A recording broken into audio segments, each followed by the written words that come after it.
Guys, welcome to my blog. मैंने अगले video में बताया था कि वो मक्की कैसे जलता है, वो वाला खिलौना ये वाला देखो।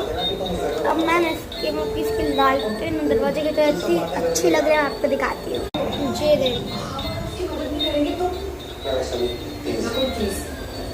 ये देखो, ये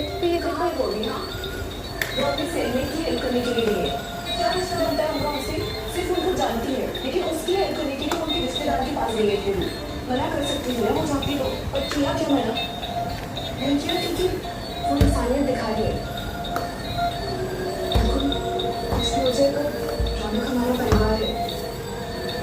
अगर आप इसकी हेल्प नहीं करेंगे तो